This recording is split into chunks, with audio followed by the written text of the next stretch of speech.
Whirza versus Esper control.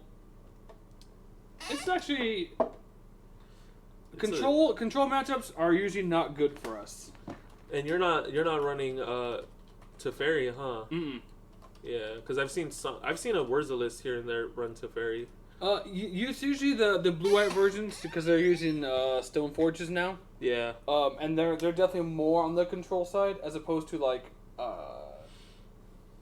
the Whirza version that I'm running, a lot of us are running, are just we're way more in on just trying to get at least a Stop the Sword combo online as fast as possible. Yo, Zach's deck, if this is recent. Yeah, it is. And I say this with the utmost respect, it looks like a pile. It doesn't look like it barely looks like it synergizes with itself. But it looks amazing. Like it has like all the best cards in those colors. Like it's mid-range essentially, not. Yes. It's more control-y than it leans harder on the control aspect of mid-range, but it's still it leans on the control and tries to finish with mentors and I think he's running the Stoneforge package. Yeah. I think if this is an updated one, then it probably is. Yeah, I'm pretty sure it is. I don't think I have this list updated. But man, I wonder what he cut then for them, because you'd be trying to run a playset of Stoneforges? I think he runs 3. 3, and then you want to run at least 2 pieces of equipment, maybe 3 based on preference and meta. 3 is usually the way you want to go. Because Batter Skull, and then Sword of Fire and Ice. No, Batter Skull and Feast and Famine are the 2 go-tos. Usually it's Light and Shadow is also on the board because that's the one I was just being able to get back like Monster Mentors or Snapcasters can be really important. Yeah, I know in Legacy, Feast and Famine, from my knowledge, it doesn't really pop up as much as Light and Shadow and because Fire and Ice. Fire and Ice, like I mean, the blue and red is more prevalent for protection, and also the fact that it puts the clock on way faster. Yeah, that's true. It deals an additional 2 damage, also drawing you a card, so it's giving you more gas. Dude, I'm so pissed about Stoneforge Mystics, but not that it got unbanned, but I'm so fucking mad about selling them.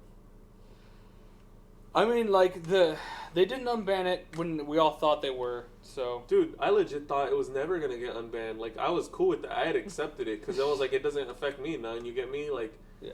I owned them, but for Legacy, and then you sell them at the Magic Fest 3 days before it gets unbanned. Like, what the fuck, man? Yeah, that's rough. It's fucking crazy. I'm glad to have made a Magic player very happy with my Stoneforges because I know they're gone. I know someone owns them now.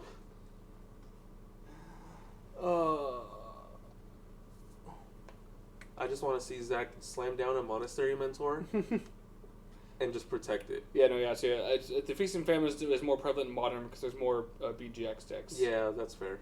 And then as opposed to Legacy, it's like Blue-Red Delver. It's all blue-red. Yeah. It's all blue-red, and then you got your Death and Taxes variants, and you have then Elves and your combo decks. Yeah. Yeah, I can't wait. I can't wait to finally play Moto. I feel like I'm behind everyone else. Just gotta wait for that fucking loan waitlist program for the decks. I didn't know that you could loan, like you can rent decks for Moto. Yeah, I was just like, I'd rather buy the card and then have the value. I can't justify that. Like I get it in the long run, I'd be spending more rent loaning out the deck, but like the way I see it, it's easier for me to pay like $3 or $4 a week than fucking $200. Like wait till I have 200 because I'm trying to get in and go, and I'm trying to get reps. Then start with Pauper. No, I'm trying to get in reps with Modern. I'm saying like I'm trying to grind Modern on MCGO. I don't think so. In all honesty, I don't think right now is the right time to grind Modern because the season's almost over. You're right. You are right.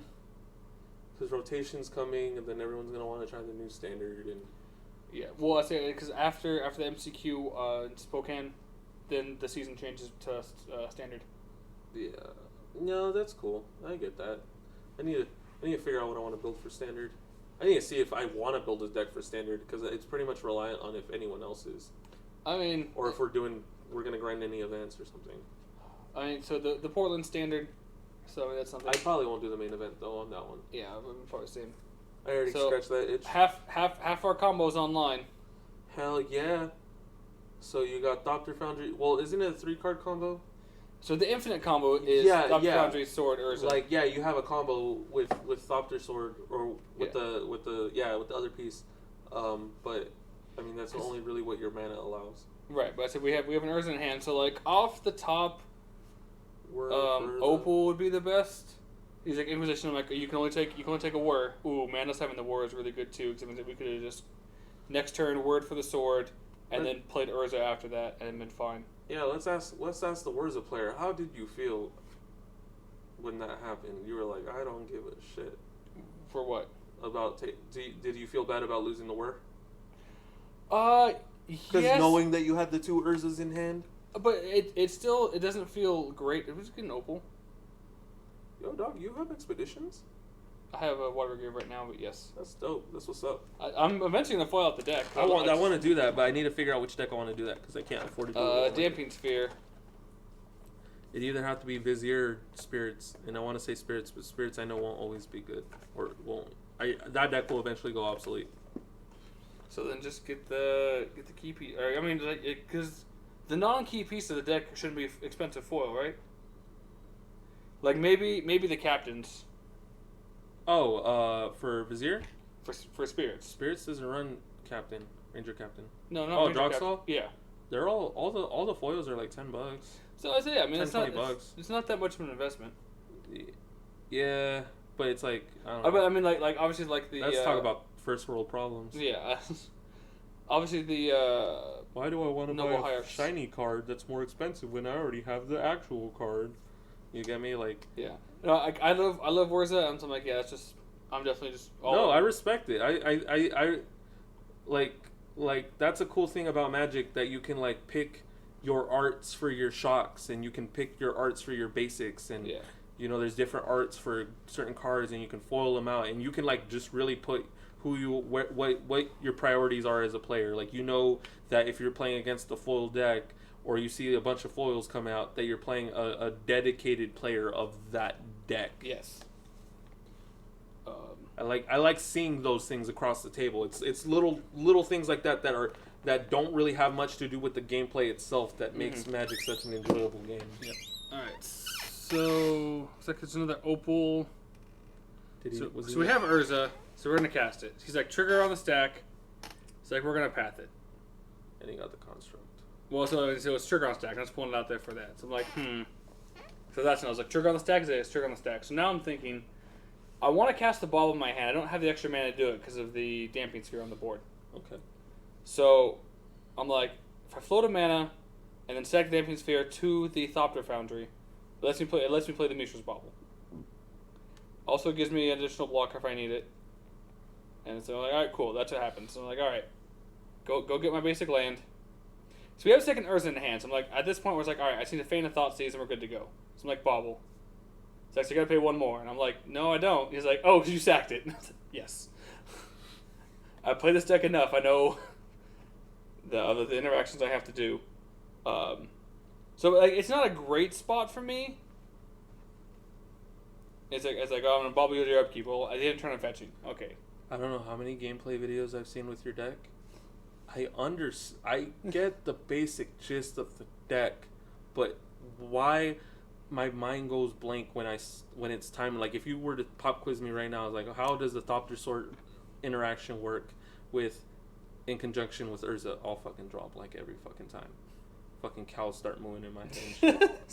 like I get it and I can play around it, but fuck, I feel so dumb when it comes to that deck. It's not complicated. It's not. It's the same way that your Devoted Druid deck works. My mind checks out though. That's the thing. My mind just checks out every time, and I don't want it to. It's your deck. It's Whirza specifically. Whirza, I mean, Twiddlestorm probably will have me like that because I barely just saw it in action, but.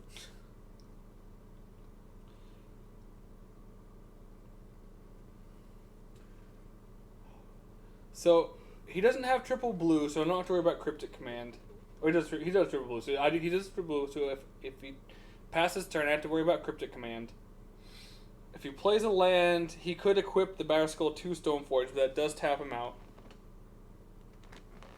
I think I knew about the land from the Bauble. So he's like second Stoneforge Mystic. I was like, alright. Seems reasonable.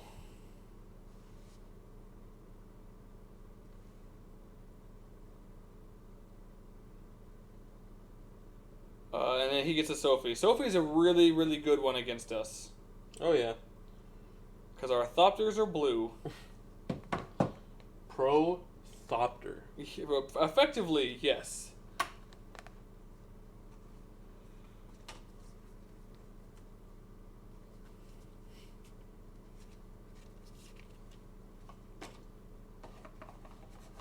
So, and he passed his turn.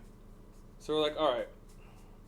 So at this point, I'm hoping to draw a. I was hoping to draw a sword or a way to get a sword, so I can then just combo off with Whirza. So I was like, Whirza. I'm like, resolves. He's like, resolves. I'm like, cool. You know what you need right now? Sword. Fucking Siege Worm. So it looks like we play a land. So it looks like we're gonna activate Whirza. You just convoke the fuck out of a 5/5 worm. Tell Batterskull to get fucked. So the nice thing. So I'll tell you right now, if a card has so much text it does not have flavor text on it, it's probably good. No, that's a lie. I had looked at a whole stack of them right now. Of cards that have flavor text is cool, man. Don't. But man. if all the cards' abilities take up and there's no flavor text, sure that that's card's why I'm probably like, good. man, I'm like, because you look at a card and you're like, it's mechanically good, and then first world problem. You want to look at it and you're just like, I want to know. I'm intrigued. Tell me more about yourself. So but we just win this turn because we get a cast Goblin Engineer gets revealed off the top. So we cast Goblin Engineer, put a sword in the bin, tap a construct for a blue, sack the Astrolabe, combo. Oh wow. Yeah. Huh. Is this after you already took out the spine? Yes. Okay. What you end up replacing with it? The altar? Altar of the Brood. How much did you end up paying for that? Nothing. Nothing. I thought I saw maybe it was a promo or something. I saw it was like $15 or something. So yeah, the Fate Reforged specific alternate art ones are about 15, but you can get a foil one for 5, which I think I got from Card Kingdom. Yeah, because I remember I had one. I remember I bought one for my Sidri deck, for my commander deck, like way long ago, and yeah, I remember that card only being like $2. So when I saw that spike for the promo, I was like, what the fuck? Well, it's because you can only get the promo in the specific Fate Reforged packs. That's where the alternate Ugin, alternate art Ugin was from. Dude, as well. They need to do more of that. Wizards should try to encourage. I mean, they're doing that with. They're doing it right now with Ultra. Yeah, but they're putting those in expensive ass packs, dog. That's fucking bullshit. Like you're gonna pay. So you're telling me you're willing to pay whatever the fuck the LGS decides to pay charge you for it because of MSRP, and just for some cool frame commons you get like a foil rare. No, so you're guaranteed.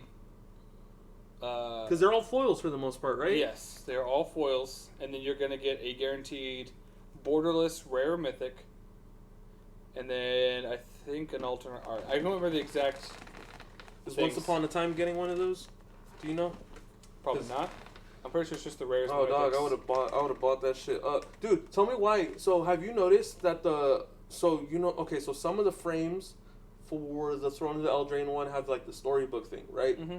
And then there's some that are not a storybook frame, but fuck, I'm losing my train of thought here. So the frame looks a little bit different on it. Talking about the adventure cards. No, I'm not. Like, no, because you know how some of them have the alternate art and it's the storybook frame. Yeah. But some they're just giving like extended border art, or it's called borderless. Yeah. Borderless. Like they got that shit straight from the Ultimate Masters shit, right? Because those look exactly like the fucking Ultimate Masters box toppers. The borderless ones, yes. That's what the box toppers were. Is that you zoom in on the art a little bit, and you take the border away. That's all you do. That's fucking weak. Like I saw that but it gives an illusion. It's not really borderless. I mean, only in the most technical sense. Yeah. But I'm saying where some cards like they'll have a full art frame, Yeah. and they kind of give off the vibe that they are full art, but when you look closely at it, it's actually not. That's You do know that for Thrones of Eldraine, they're also including the collector's booster packs in the holiday edition boxes, right? Oh, dang. I didn't even know they were You're doing welcome. holiday. Oh, yeah, they do those weird, cheap holiday boxes to, like, screw the people that have, like, family members that play Magic and something. And they don't know what to get I think what they're calling a holiday box, I think, is effectively the Thrones Fat Pack. I think the Fat Packs are going to have a collector's booster in it. Yeah. Okay. So those are gonna be more than 40 now. They'll probably be around 60. I'm trying to see what that rest of that set do, though. I want to see all the references, man. I want to see all the fairy tale references. I thought I saw Shrek today and almost shit my pants. So obviously we bring out of our board, we bring in Thoughtseize and Collective Brutalities and Tezzerets. Okay, what would you bring out? So we take out a lot of the spot removal stuff. Okay. Because at that point we're just we're relying on our combo. So we're gonna take out some spot removal. We're gonna drop some of the activated abilities. Okay. Like the Mind Stone, Welding Jar, like Nighthill Spellbomb, those kind of things. Mm-hmm. Because they're playing white, so we expect them to have Stony Silence and whatnot. Okay. And then we're just bringing in Hand Control, and then just Tezzeret as an alternate win con. Okay. Because ulting Tez to win just feels real good. So then with you, they want to bring in Disenchant is artifact or enchantment? Correct. Okay, so Disenchant, Ceremonious Rejection. Ceremonious Rejection is not good against us. You're colorless mostly. What key card do I play that's Yes, your colorless? Thopter Foundry doesn't get or whatever, but it still hits. Oh well, the sword, yeah. I was like, you hit sword. Okay, okay, Yeah. Okay, that makes sense. I I had to talk myself out. Yeah. Into that. Yeah. So once you talk through it, it's like, oh yeah, that's not good. Yeah. Engine Explosives is fine. Yeah. Yeah, I like Disenchant. Surgical would be probably pretty neat. Surgical's a good one. I think Zach Mulligan's again, which is not great for him. Yeah. But the nice thing with our deck is like we are honestly a Thopter Sword combo deck that just happens to have a way that we can win instantly with Urza. But usually most of the games that we win your toolbox artifact. You're the old version of the deck before Urza came in. Yeah, we're the Tezzerator deck effectively. Yeah. We did it with a Thopter Sword combo. That's how we win. That's fucking crazy. Because Tezzerator was fucking fringe for the longest. It was time. definitely a 1.5 deck. Yeah, 1.5, man. Like I mean, power level. Okay, I can agree with that. But I'm saying as far as like, it was one of those decks like Mono Green Stompy where it was like, yeah, maybe there's the one guy at your LGS that might have it, but no one's taking it to a competitive event. And that was like that until people take it to competitive events because like in that deck you play 4 like Ensnaring Bridge, and so that's how you can really get people. Yeah, but like at the time, like was this better than KCI? How was this better than Lantern Control? You get me? Like, because you killed a lot faster.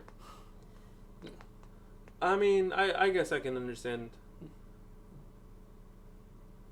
The big ones you killed a lot faster.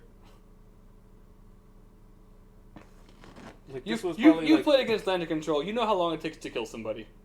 No, I've never played against Lantern Control. Really? I played next to it. Oh, I watched it happen at the fucking at one of the side events in Seattle last year or Portland.